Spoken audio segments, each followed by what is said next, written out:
Hello my bookworms, welcome back to my channel. My name is Sydney and today's video is going over all of my favorite books of 2020.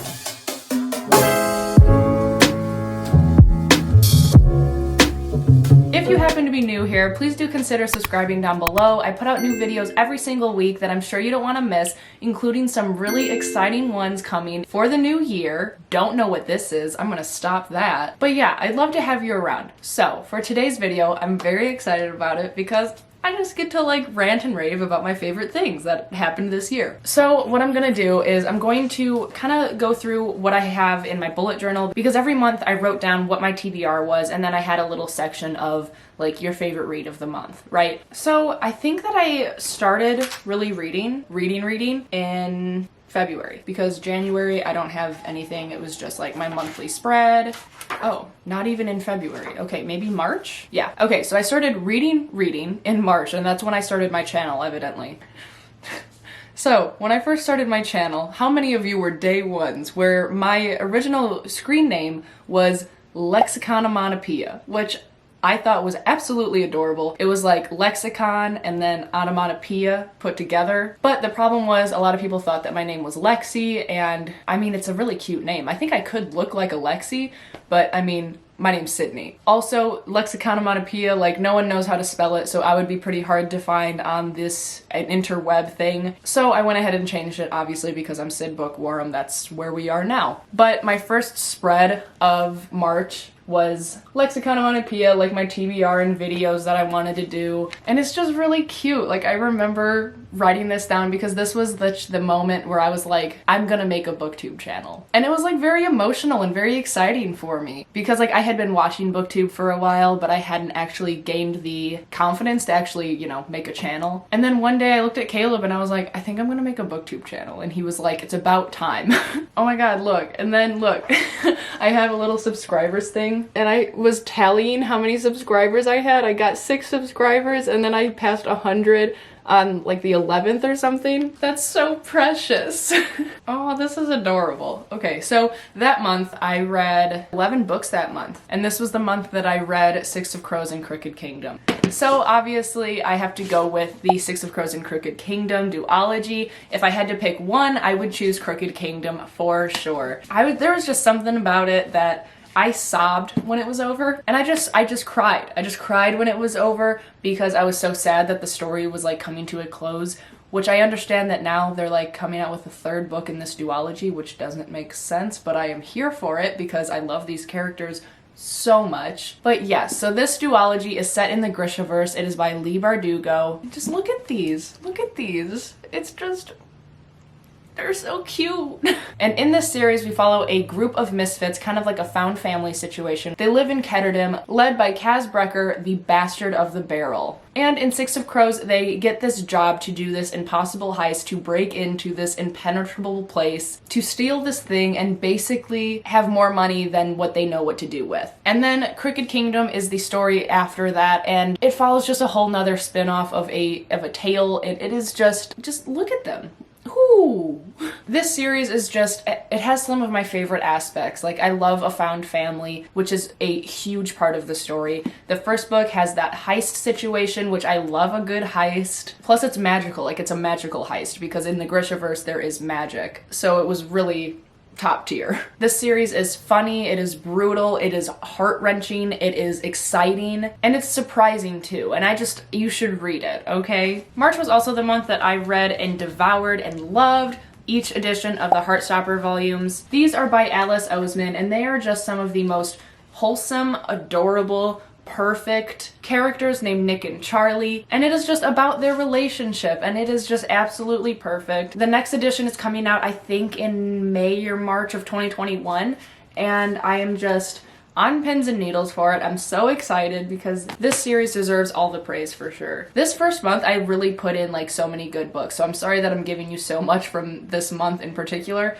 But I also read Smoke Gets in Your Eyes by Caitlin Doughty, and this is a memoir about Caitlin Doughty's life and her road into becoming a mortician, basically talking about her working in a crematory, and it talks about like the death industry and cremation as a whole and how other cultures view death, and it is just amazing. If you need a good memoir, memoir, I would 100% recommend this book because it is so well written. It's educational, it is intriguing, interesting, all of the things, and it's also funny because Caitlin Doughty is a really comical person. She's great. So yeah, this is another one. Definitely check it out if you like memoirs or want to try to get into them because this one's super interesting. Okay, so in January, February, March, April. Okay, so April was the magical readathon hosted by G over at Book Roast, and I was really excited for it because it was my first time ever participating, and I read a lot of good books this month too. So in this month, I found a lot of new favorites, and one of them was Middle Game by Seanan McGuire. Another one was Dig by A.S. King, and both of these I loved so much. I even got Caleb to read Middle Game. If you already know what's coming, you knew this book was gonna pop up in this video. This was the month that I read and cried and sobbed and loved Crescent City, House of Earth and Blood by Sarah J. Maas. I really don't think that I need to even tell you anything about it anymore because if you've been here, I mention this book far too often. So I'm just gonna kind of give you a brief overview that it is basically a book that has romance, a murder mystery aspect, such strong friendships that go beyond the grave, and the plot twists in here are just so great. I read this twice this year actually, so it'll come up again later. It was just amazing, okay? And then right after this one, I would go with probably Dig by A.S. King and then Middle Game. But if you haven't heard of Dig, I definitely recommend it. It's something that kind of has some hard-hitting topics. It talks about racism and mental illness and rape. And A.S. King writes all of these topics in a way that like makes it known that it is very kind of like a serious topic, but she doesn't make it heavy. And it was just an incredible read. It's a very weird book. So go into it with like an open mind because it kind of starts to make more sense as you continue to read it. Moving into May, I really loved this bullet journal spread. I thought it was really cute. I normally don't really do a bunch of like artsy things, so I was really proud of myself for that. I think my favorite of this month was Orange by Ichiko Takano, and this is like the complete collection one of Orange. I have the second one too, but I read that in a different month. This was really my first big introduction into manga as a genre, and I just had such a great time. Basically, in this story we follow our main character Naho, who gets a letter from her future self on her first day of the 11th grade. And this letter is basically telling her about things that are going to be happening in the near future and how she needs to basically watch out and protect a new student that is joining their class named Kakaru. In the beginning, Naho's kind of like writing it off as like, this is weird, why do I have this letter, like what's going on? But then the things in the letters that say they're going to happen actually start happening, so she begins to take them a little bit more seriously. So she tries to listen to the letters and save Kakaru from his destiny. And I just think it was a really good read. It does have some trigger warnings for suicidal ideation and the death of a parent figure. Nothing is graphically portrayed or anything in these pictures, but just so you know, those topics are a thing in this story. But it is done so well. I had a great time reading it. So the next month was June, and I also read some really good books this month. My first favorite of the month was Felix Ever After by Kaysen Callender, and this is about Felix, who is black, queer, and transgender, and though he is proud of his identity, he does fear that he's one marginalization too many. This book has a weird little mystery aspect added into it because of something that happens to Felix, which is absolutely heart-wrenching and terrible, but the mystery aspect behind it was an added layer of the story that I really did enjoy reading about. And the story kind of leads into like a quasi-love triangle thing happening, and it is just so good. And this cover, again, it's just absolutely stunning. Kaysen Callender will be an auto-buy author for me now because I just had such a great time reading this book. Another favorite for me of this month is one that will go down in history for me, I think, and that is Camp by Elsie Rosen. This book just really like made an impact on my heart for some reason, and if you haven't read it, and you enjoy reading stories with LGBTQ plus rep in it, please read this book because it is so good. It's so good. I'm gonna cry. Really quick, this story is about a summer camp for queer teens, and in it we follow Randy, who is basically infatuated with another boy, Hudson. However, Hudson is only into straight acting guys, and Randy is a not so straight acting guy.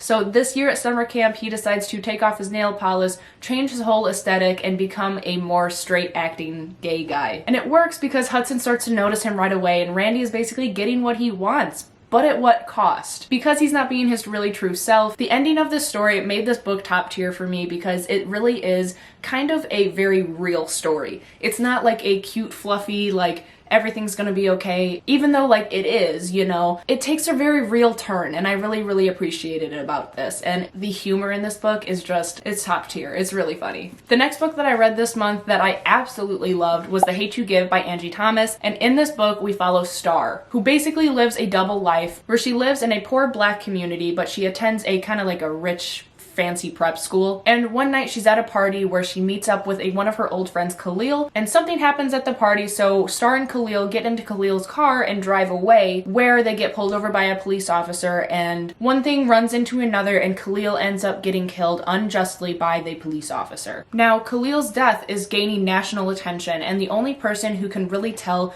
what happened that night is Star. But in doing so, she might be putting her family at risk too. And this was my first time reading a Angie Thomas title, and I am so excited to pick up all of her other books. Like, I have on the come up sitting right over there. Like, I loved her writing style so much. It was very casual, but very serious in a way, because like I can feel her humor throughout the dialogue and throughout the narrative, but also it has this underlying tone of this is important and you need to pay attention. And I just loved that mood of this so much. And I think that I had a kind of like very special experience reading this book, because during the month of June, this was when all of the protests throughout the United States were going on for the wrongful death of George Floyd, and I was participating in my city's peaceful protests while I was also reading this book about a very similar situation. Reading about the protests and then actually participating in protests, like, it was just a very special experience. And even though I wish that I had heard about this book sooner than what I did, I'm so glad that I did read it, and I'm so glad that I read it at the time that I did. And now moving into July. July was the month that I reached 1,000 subscribers, so that was really cool. I made a little, like, I don't know, spread about it. I was really excited. And in this month was The Reading Rush, and two of my favorites of this month was Cinderella Is Dead by Kaylin Barron. This is kind of like a Cinderella retelling, but not really. It's set 200 years after the original Cinderella story in the same town that the Cinderella story took place. And it is sapphic, it is about overthrowing the patriarchy, and it is atmospheric, and I just had such a great time reading it. I was nervous about it because I don't like retellings. This was a book that when I wasn't reading it, I was constantly thinking about like, well, what's gonna happen? I need to go read now. But my all-time favorite of this month was Scythe by Neil Shusterman.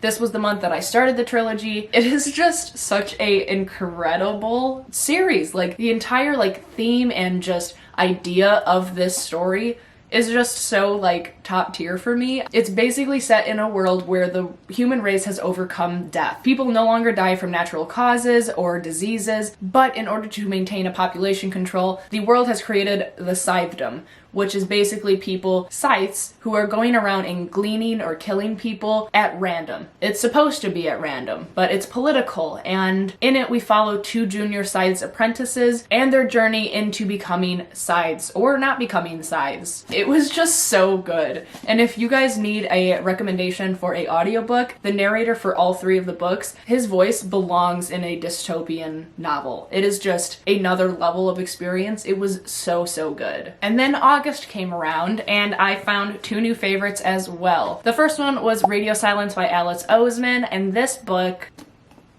I think it has become a comfort book for me. I think that I will read it if I ever need to, I don't know, just feel happy and nothing else sounds good. You know, I might pick up this book because I felt so many things while reading this. I cried at the end because it was just so touching, so wholesome, so beautiful. I don't know how else to describe it. But if you don't know about Radio Silence, please do check it out because it is a fantastic story, especially for people who are kind of in a place in their life where they don't really know what to do next. And I read this in one of my 24-hour reading vlogs, so I talk about it a little bit more in that video, but all in all, this book was so good. Radio Silence is closely tied with this other book. I don't know which one I would say I liked more this month, and that's because both of them are such different genres.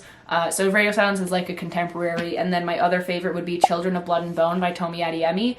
And they're very different from each other. So it's hard to say like which one I like more, but Children of Blood and Bone was so good. How many times can I say so good in this video? It was so good. This was a book that I felt every single emotion possible while reading it. In this book, we follow our main character Zele, who lives in a land named Orisha. And in this land, there is a ruthless king who has sent all of his soldiers out to kill all of the magi, the people who are able to wield and use magic. And one of the people that the soldiers killed was Zele's mother. So Zele ends up teaming up with a rogue princess to begin the journey of bringing back magic to the land of Orisha. But obviously there are many obstacles that they have to face, including the crown prince who is hell-bent on destroying magic for good. There is some enemies to lovers in this book, and it is just so good. It is so good. And I'm very excited to continue on with this series because I just loved this title so much. And then September came around, and this was the month that I read A Gathering of Shadows by V.E. Schwab, and I was obsessed. So I read Darker Shade of Magic the month prior in August, and I didn't really like it that much. Like I liked it. I gave it a 3 out of 5, but I read Gathering of Shadows and it was just so good. I love this series so much that I told Caleb that I want to name my son Kel.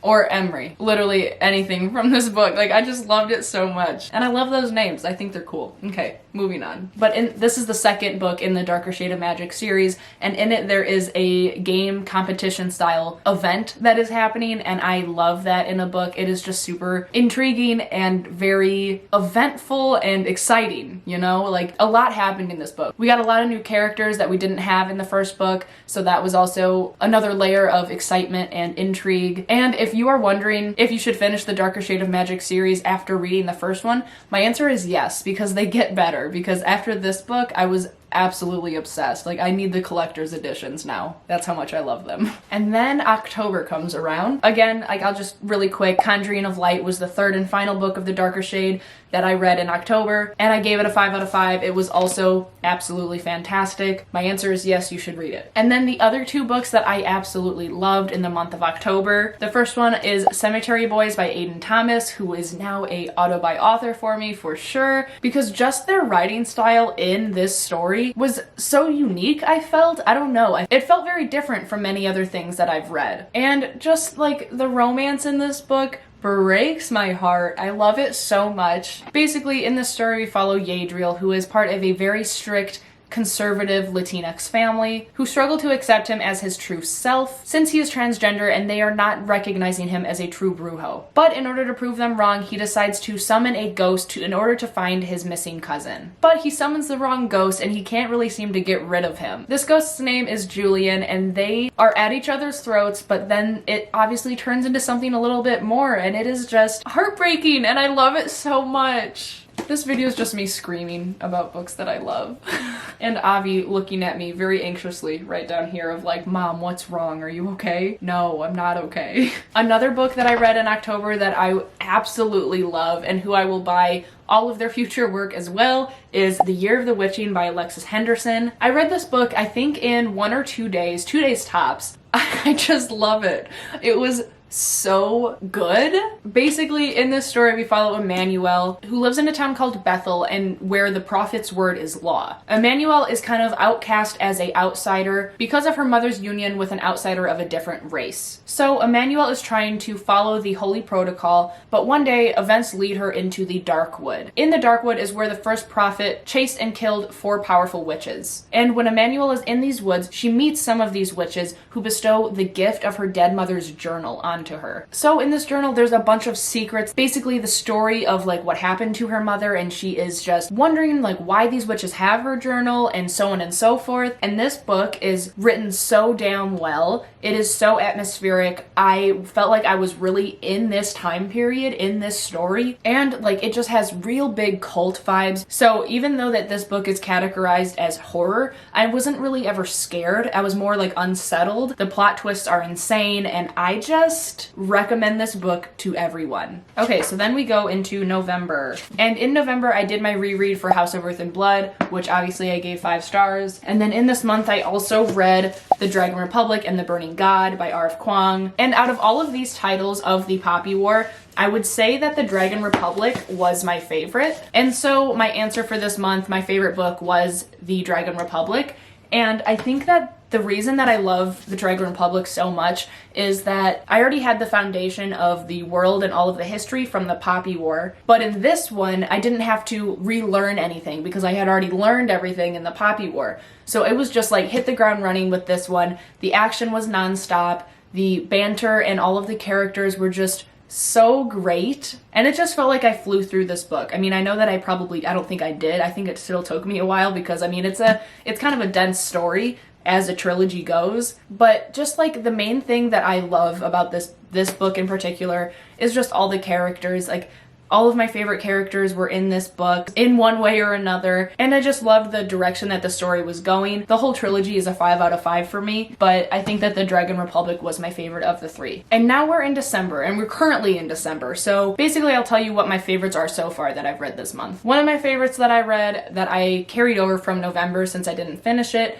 but it was Reaper at the Gates by Saba Tahir. This is book 3 in the Ember in the Ashes series. Up until this point, the first 2 books I really did like. I'll give them like a 4 or 4.5 out of 5. But this was the first book in the series that I finished it and I was like, holy shit, that was amazing. So like, this has to go on this list because it is 5 out of 5 for sure. It was top tier. There was one huge plot twist that I literally could not pick my jaw up off of the ground from. And when that happens, it's like automatically the book gets like, oh, major brownie points, because I feel like I can like guess what's gonna happen, and I 100% didn't see what was coming in this book.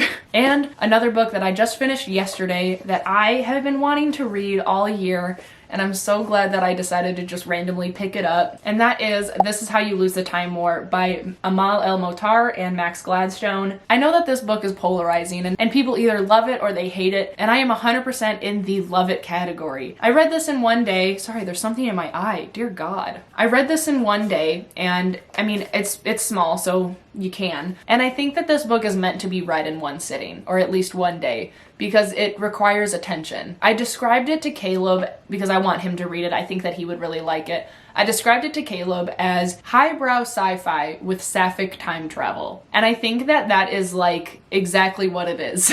The writing style is one that took me a while to kind of get used to because it is kind of written in a super poetic way. It's definitely not like a fluid like flowing storyline, I guess, but I just loved how it was written. Like, one line in particular that stands out in my mind is just a way that the authors decided to tell us that this story, or this part of the story, was not written on Earth.